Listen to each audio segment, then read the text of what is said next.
Bonjour à tous. Bonjour à tous, bienvenue dans le podcast Oser Barcelone. On va vous raconter notre histoire. À la rencontre d'entrepreneurs et d'investisseurs qui se sont installés ici à Barcelone. Retrouvez-nous sur toutes les plateformes d'écoute et sur YouTube. Bonne écoute et à bientôt. Ciao. Pourquoi on est à Barcelone en fait, concrètement? Concrètement. Avant on était en France, pourquoi on est en train de s'expatrier à Barcelone? Moi, je dirais plus que c'était un cheminement. En 2019, il n'était pas question de se dire on quitte la France. À la base, on était plus à la recherche de liberté, liberté géographique, liberté temporelle, liberté financière. On n'en est pas encore là. Donc, c'est vraiment un cheminement qui s'est fait en fait au cours des années, au fur et à mesure. Quel a été le déclic qui a fait qu'on s'est dit, bah allez, on part en voyage. Le déclic, c'est quand j'ai réussi à vendre mon entreprise de toiture. Pour résumer en deux mots, j'aimais bien mon boulot, mais ça prenait énormément de temps. J'avais pas assez de temps pour ma famille, mes enfants, etc. Quand la vente s'est faite, j'étais tellement content et tellement soulagé. Et tout d'un coup, on a eu une liberté. En plus, on avait vendu un peu des appartements en immobilier, mais ça, on y reviendra plus tard. Donc, du coup, on avait l'argent, le temps. Et on s'est dit, bah, on a toujours rêvé de faire un voyage camping-car. Du coup, on s'est dit, bah, c'est le moment ou jamais, quoi. En plus, les enfants à l'école, ça se passait pas super bien. Donc, on s'est dit, ça sert à rien d'attendre. Des fois, on veut attendre, on dit plus tard, et en fait, on fait jamais les choses. Donc, du coup, on est parti en camping-car pendant 9 mois. Donc, on est parti en septembre. Toi, tu retiens mieux les dates? Oui, en septembre 2022. Non, c'était septembre 2023 en fait. Ah oui, septembre 2023. Septembre 2023. Et on a terminé en juin 2024. Et du coup, pendant ce voyage-là, en fait, on a eu pas mal de prises de conscience. Voilà, comme je disais, c'était un cheminement. Sachant que le camping-car, on avait un petit fourgon qui nous permettait de l'utiliser pour les voyages, les vacances, les week-ends. Et c'est vrai que ça nous trottait un petit peu. On savait pas quand est-ce que ça allait arriver, mais ça nous trottait quand même un peu dans la tête de se dire, ah, ce serait bien qu'on se fasse un beau voyage avec un camping-car. Et du coup, on avait fait le choix de vendre le petit pour prendre un plus grand, dans le but éventuellement de se faire le voyage. Mais au moment où on a acheté le camping-car, on savait pas quand est-ce que ça allait arriver. On l'a acheté en septembre 2022. Et toi, tu as vendu en mars 2023. Ouais, c'est ça. En fait, on l'a acheté un petit peu en avance. Mm. Parce que c'est un projet qui avait déjà pas mal mûri dans notre tête. Et en fait, le top départ, ça a été quand j'ai vendu l'entreprise. On s'est dit, bon, bah, on part. Au départ, c'est vrai qu'on voulait se donner le temps de tout préparer. Donc, on s'est dit, on partira en janvier 2024. En fait, on s'est dit, bah, en discutant avec des amis, on s'est dit, bah, pourquoi pas partir direct en septembre 2023. Et c'est vrai que finalement, c'était mieux parce que les enfants, on a fini les scolariser en juin et après, on est parti dans la foulée, quoi. Ce qui nous a permis ensuite de préparer la suite pour la rentrée de septembre 2024. C'est ça. Voilà. Et donc, on a fait plusieurs pays. Donc, on a démarré par l'Espagne. Non, on a fait d'abord le Portugal. Après, on a fait l'Espagne. Après, on est revenu un petit coup en France. On est allé, sans camping-car, on est allé aux Canaries ou à Tenerife. Après, on est revenu en France récupérer le camping-car et on a fait l'Italie et la Sicile. Pour ensuite, au fil du voyage, on a vraiment bien aimé l'Espagne. On s'est dit, ça serait top si on passe. Ça s'est pas passé comme ça. Ah, pardon. Vas-y, dis-moi. Dis-nous donc. C'était plus, en fait, on s'était dit quand on est parti, on s'est dit, on sait pas pour combien de temps on part Oui, à la base. Exactement. On s'est dit peut-être que ce sera un an, peut-être que ce sera plus, peut-être que ce sera moins. Et avant de partir, on s'était dit, bah voilà, après l'immobilier, on avait envie de se lancer un peu dans le business en ligne. On s'est dit, bah en voyage, ce sera parfait de pouvoir lancer notre activité. Sauf que, au fil du temps, on s'est rendu compte que c'était compliqué en fait de tout concilier. On avait quand même envie de profiter à fond de ce voyage, de profiter à fond des enfants. Et c'est vrai qu'on n'est pas vraiment arrivé en fait à trouver ce temps de travail. Donc ça a été un peu frustrant. Donc le cheminement en voyage, on s'est dit en fait il faut qu'en septembre prochain on puisse se poser pour vraiment lancer une activité parce que du coup on vivait sur nos économies de vente d'appartements et que c'était pas éternel quoi. C'est ça. Et c'est vrai qu'en partant on avait des comment dire C'était la désillusion. c'était la désillusion. Voilà, on était Ouais. persuadés qu'on pourrait développer nos activités en ligne pendant le voyage et ça a été complètement impossible quoi. Ouais. Donc En fait, ça fait un peu rêver. Tu te dis, digital nomade, t'es en camping-car, tu peux travailler avec une connexion internet, tout va bien se passer, pas de problème. Mais en fait, déjà en camping-car, t'as quand même des choses à gérer. Parce que bon, t'as pas de l'eau illimitée, il faut gérer les eaux sales, les spots. toilettes, trouver là où tu veux dormir, etc. Et bah, t'as quand même les enfants, faut quand même s'occuper de la journée, il y a un peu de travail à faire À la maison, ouais. pour l'école, enfin un minimum quoi. Et en fait, du temps disponible, de qualité, en forme pour travailler, il y en avait tellement pas assez que ça n'a pas fonctionné, quoi. Donc du coup, bon, on a plus profité à fond, ce qui quelque part c'est bien aussi, mais du coup c'était pas viable de faire ça des années, puis c'était quand même fatigant. Il y en a qui arrivent à vivre à l'année dans un camping-car, mais c'était pas réellement pour nous. Par contre, c'est vrai que maintenant que ça fait un petit moment qu'on est plus dedans, on se dit que pour un petit trip de temps en temps, pourquoi pas? Pas à l'année, quoi. Voilà. Voilà. Donc voilà, t'as raison. On s'est dit en septembre qu'on se pose quelque part pour pouvoir travailler et puis que les enfants, bah, on prenne l'école, quoi. Mais pas n'importe quelle école, on voulait pas l'amener dans une école traditionnelle, quoi. Oui. Donc là, on peut en revenir du coup au lieu. Donc, en fait, on savait en partant quand même qu'on aimerait quand même vivre une expérience à l'étranger, mais pareil, on savait pas dans quel pays. Et au départ, on avait quand même une petite opportunité de s'installer au Portugal. Et l'endroit qu'on avait repéré était vraiment trop loin de tout. C'était un petit peu perdu. On s'est dit, bah, c'est pas la peine. Il n'y avait pas forcément d'école qu'on voulait non plus. Il n'y avait pas d'école alternative. C'était à plus d'1 heure de route. C'était à Porto, les écoles les plus proches. Donc on a laissé tomber un peu cette idée-là. Et puis on a continué un peu notre road trip, etc. Et en descendant après le Portugal, on a fait le sud du Portugal, on a fait le sud de l'Espagne. Et le sud de l'Espagne, on y est vraiment resté longtemps. On a dû y rester plus d'1 mois. Ouais. Et en fait, on a adoré l'Andalousie, quoi. Il y avait la mer, il y avait la montagne, il faisait chaud. Ouais, le climat était top. Le climat était top. Donc on s'est dit, ah, l'Andalousie, c'est quand même pas mal. Donc c'est resté un peu dans le coin de notre tête. En plus, on a fait des belles rencontres, alors c'est encore plus, Ouais. ça rendait les choses encore plus belles, quoi. Ouais. Voilà, donc après on a continué un petit peu, et puis on a été en Italie. L'Italie, c'était pas forcément un pays qu'on repérait, enfin, c'était pas un pays dans lequel on voulait habiter. Donc c'est un pays magnifique, voilà, à visiter, mais on se voyait pas du tout habiter en Italie. Par contre, super beau, hein. Ah oui, Moi, personnellement, je n'y attendais pas grand-chose. Tout le monde nous avait dit galère en camping-car, vous allez voir, les routes et tout. Et en fait, la Toscane et tout était super beau. On n'a jamais eu de problème en camping-car. Vraiment chouette. Ouais. J'y vivrai pas non plus, mais vraiment, vraiment beau et j'aimerais bien y retourner. C'était vraiment, vraiment chouette. Donc on avait hésité entre la Sicile et la Grèce, et au final on est allé en Sicile, quoi. Ouais. Mm. Bah, par rapport au temps qui nous restait, Ouais. parce que la Grèce, ça rallongeait le voyage. Il faut savoir qu'au départ, on avait prévu de faire un super tour d'Europe, tous les pays, monter jusqu'au Danemark, etc. En fait, la réalité, c'est que si tu veux prendre un petit peu le temps de vivre, le temps de voir les choses et tout, en fait, ça passe hyper vite. Donc, on a vachement raccourci, mais on est resté plus longtemps dans chaque pays, quoi. Donc, la Grèce, pas possible, c'était trop loin. Et du coup, on s'est dirigé plus vers la Sicile, ce qui nous rapprochait parce qu'on pouvait après reprendre le ferry. On a bien fait parce que, petite parenthèse, en Grèce, à cette période-là, grosse canicule, des sites touristiques fermés, des décès, enfin c'était vraiment la catastrophe. Donc vraiment on aurait vécu un sale moment. Et en Sicile c'était vraiment sympa, vraiment sympa. Ouais. En plus on a fait aussi une belle rencontre là-bas, donc la rencontre d'autres voyageurs français, ça c'est vraiment, on n'en parle pas trop je trouve dans le voyage, on n'en parle pas trop, mais c'est vraiment chouette quoi, de voir d'autres gens qui pensent un peu comme nous, qui sont en voyage et tout. C'est vraiment agréable quoi. Donc on est allé en Sicile et puis après la Sicile. Et après, on s'est dit, bah, il faut quand même qu'on retourne en Espagne pour préparer la rentrée. Donc, on est retourné en Espagne en avril-mai. La décision de l'Espagne, ça a été quand même on l'a pris assez vite quand même.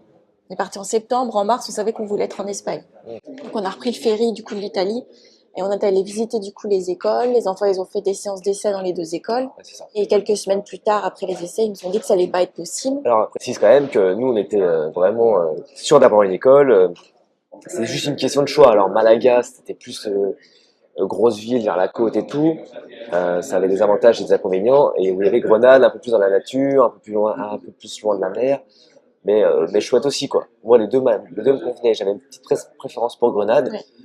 Mais au pire ça va Malaga. Du moment que les enfants ça allait, c'était ma priorité. Donc après moi je m'adapte. On s'adapte quoi. Donc pour nous c'était ok quoi. Et en fait une douche froide illusions, quoi. Douche froide. Encore des illusions. Ouais. Des écoles qui nous disent bah ça va pas aller, niveau scolaire trop bas. En plus, ils parlent pas espagnol ni anglais, donc la langue, ça va être compliqué. Donc là, on a commencé vraiment à douter parce que Ouais. Après, à Malaga, ils nous ont dit éventuellement, parce qu'on a négocié en se disant, bah, peut-être qu'ils peuvent intégrer le niveau en dessous, juste pour reprendre un peu un niveau correct. Enfin, pas un niveau correct, mais surtout qu'ils puissent pouvoir apprendre l'espagnol, en fait, en immersion, dans un niveau pas trop difficile, quoi. oui, mais ils voulaient qu'on... Mais du coup, fallait ils nous ont dit, ok, peut-être en janvier, mais dans ce cas-là, il faut qu'ils prennent des cours à d'espagnol domicile. à domicile. Et nous, on se dit, bah, ça veut dire que pendant encore 3-4 mois, en fait, on va pas pouvoir travailler. On va devoir continuer à faire l'école. Et c'était pas notre objectif de départ.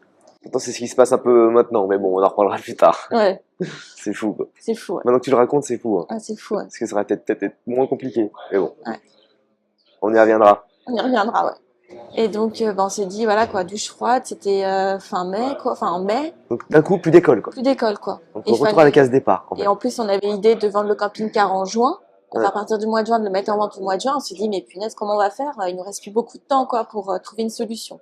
Mm. Donc, dans nos campings en Espagne, on a cherché d'autres écoles, on a contacté d'autres écoles Internet, ouais. sur Internet, on a cherché d'autres écoles, etc. Et on a trouvé, du coup, une école.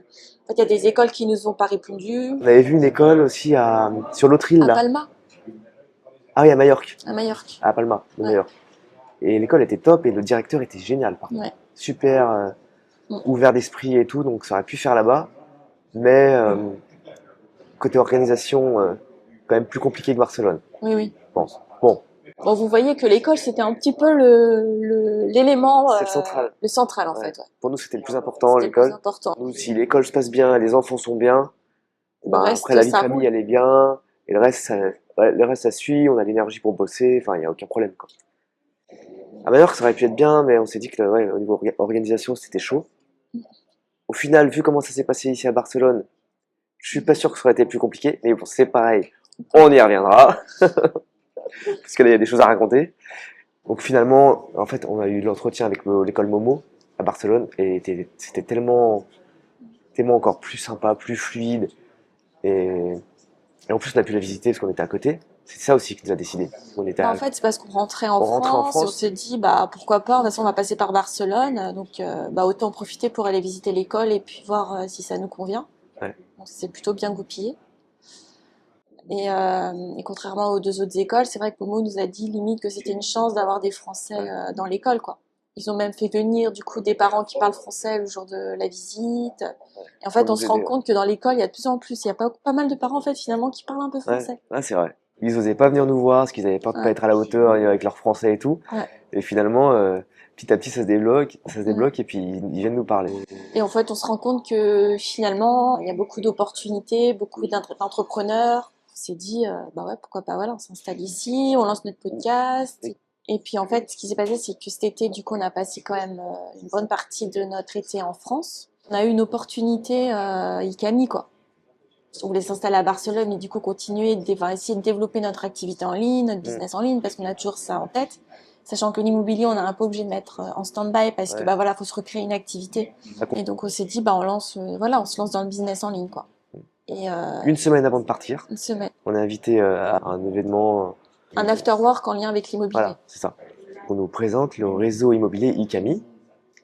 Et ils nous disent ah bah le réseau ça fait 2 ans, donc ça fait plus de 15 ans qu'il existe. On a commencé par développer la France, la Suisse, et là ça fait 2 ans qu'on développe l'Espagne. Et en plus de ça, les bureaux, le directeur général il est à Barcelone. Donc si vous voulez rentrer dans le réseau, bah, je vous mets en relation avec Gaëtan, le directeur, et puis vous pourrez le rencontrer sur place et tout. Il vous expliquera comment rentrer dans le réseau, il vous inscrira et tout. Mm. Donc on s'est dit mais c'est un signe quoi, c'est incroyable. On était un peu deg de pas continuer l'immobilier. Une semaine avant de partir, on nous propose ça à Barcelone pour faire de l'immobilier. Mais on s'est dit mais c'est magique quoi. Et en plus de ça, bah c'est un réseau immobilier qui fait du marketing de réseau. Donc on peut se créer des équipes, travailler à distance, faire des transactions en France alors qu'on est en Espagne, et vice versa, même en Suisse. Enfin, le truc qui mélange Internet et l'immobilier, mais on s'est dit même bingo quoi. Mm. Et du coup, c'est ce qu'on a fait. On est rentré dans le réseau en septembre et l'aventure a démarré là. Donc ça, on commence un peu à créer des partenariats du coup avec nos collègues de France. Donc, On va aux événements, on rencontre plein de gens, c'est génial quoi. Donc voilà pourquoi on est atterri là. pourra parler de notre installation à Barcelone, du coup, la prochaine Ouais. fois, au prochain épisode. On pourrait terminer l'épisode par une petite question. Je te pose une question, tu me poses une question? Je vais t'en poser deux. Première question, quelle a été ta première crainte quand on est venu s'installer ici depuis le mois de septembre? Quelle est ta première peur? Bah, moi, c'était en lien plus avec la santé, quoi. La santé? La santé, ouais. Savoir un peu comment ça allait se passer. J'ai fait pas mal de recherches avant de partir. Voilà, moi, c'était un peu la partie un peu qui me stressait, c'était vraiment la santé. Voilà, si nous arrive, enfin, si on est malade, si les enfants sont malades, s'ils ont quelque chose pas de grave, quoi, ou qui ont besoin d'être hospitalisés, voilà, comment ça se passe. Et toi, ta crainte? Tu rétorques la question. Ouais, tant qu'à faire. Ok. Ma première crainte quand je suis arrivé là, que les enfants s'intègrent bien à l'école et que ça se passe bien, quoi. En fait, j'avais trop peur qu'on fasse tout ça, qu'on s'installe, qu'on trouve l'appartement, qu'on amène les affaires, et que l'école, bah, en fait, ils y arrivent pas, ils sont deg, ils y reviennent en pleurant, que c'est pas du tout fait pour eux et tout ça. C'était ma plus grande crainte. En fait, ça se passe bien, donc c'est pas simple, mais ça se passe bien, donc voilà. Je suis content là-dessus, je suis rassuré. Je me dis que ça peut perdurer, quoi. Mm. Et ma deuxième question, c'est quelle est ta plus belle surprise? Quelque chose, qu'est-ce qui te plaît le plus? Finalement, dans tout ça, qu'est-ce qui te plaît le plus? Bah, moi, la plus belle des surprises, bah, c'était qu'on me mette un peu sur le chemin d'Ikami, en fait. Où où tu sens que c'est vraiment l'équipe, c'est vraiment une famille, ils sont là pour toi. Si t'as une question, ils sont là pour toi. Donc ma plus grande surprise, c'est vraiment en fait, au départ, on connaissait pas. Enfin, quand on nous a parlé d'Ikami, on s'est dit bon, bah, on verra bien.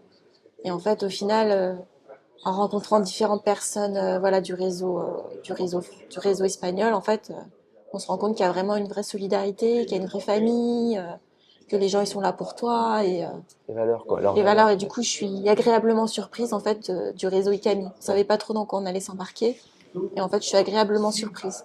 Ouais. Ça se voit qu'on va faire plein de belles rencontres et de belles connaissances. Ouais. Mm. C'est clair. Déjà qu'on en a déjà fait alors qu'on vient d'arriver.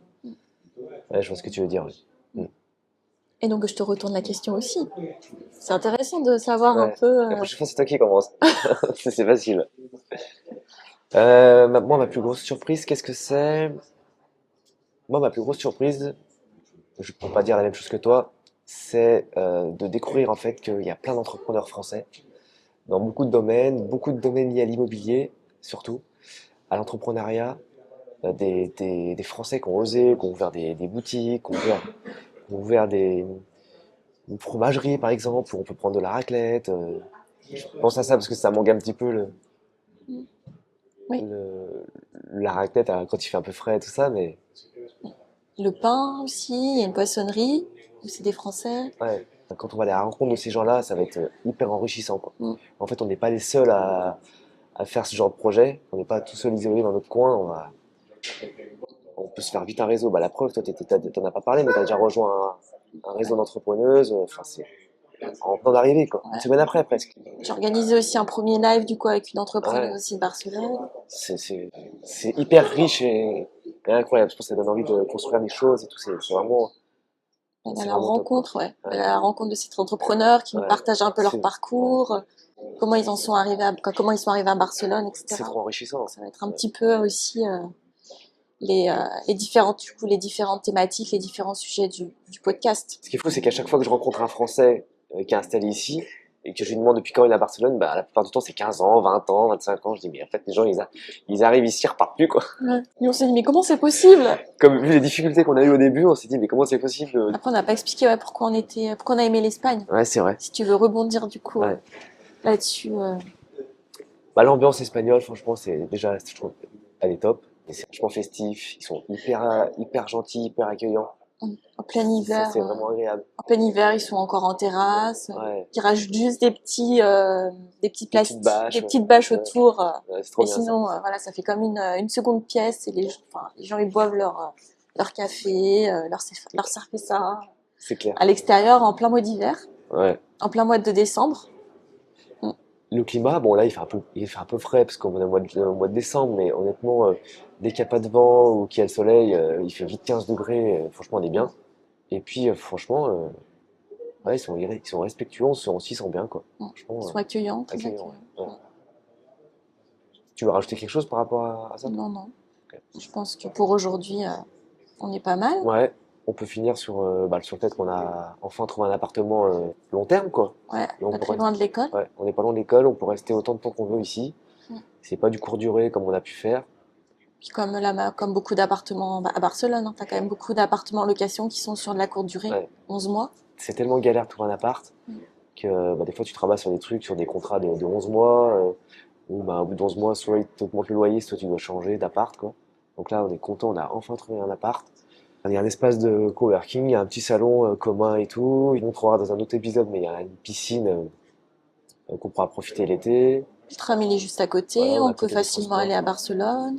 Ouais. Il y a la piste cyclable, il y a de quoi faire ses courses, enfin, il y a vraiment tout ce qu'il faut, quoi. Donc merci de nous avoir écoutés. J'espère que vous avez écouté jusqu'au bout parce que je pense que c'est pas parfait si c'est le premier. Mais on verra bien ce que ça donne. Et puis on vous donne rendez-vous dans Dans le prochain l'épisode épisode. numéro 2. Ouais. Allez, bye Bye bye, bye. à bientôt. À bientôt.